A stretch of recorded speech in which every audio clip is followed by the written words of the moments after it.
Maja, čestitke za naslov državne prvakinje. Kako je bilo danes od štarta do cilja? Na koncu vam je malce zmanjkalo moči.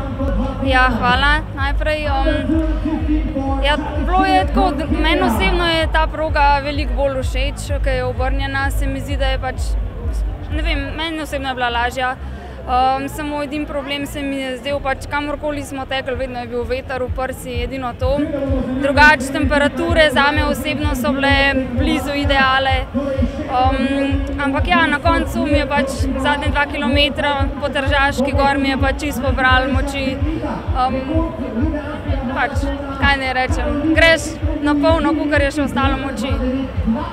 Sicer rezultat je takšen, kot ste si ga zastavili? Ja, pač moj cilj je bil pod uro 20, tako da ja, mi je uspel in sem pač ful vesela in gremo zdaj naprej. Drugi polmaraton, pač boljši čas, to je to. Ja, na trasi, kot sem že rekel, veter zelo močen, tako da je kar ponagajal, drugače pa zelo dobro vzdušje, veliko gledalcev, zdaj vidim, da je tudi sonce prišel ven, tako da tudi ne bo mrzlo. Koliko nastopov ste že našteli na Ljubljanskem maratonu? Zdaj pa točno ne bi vedel.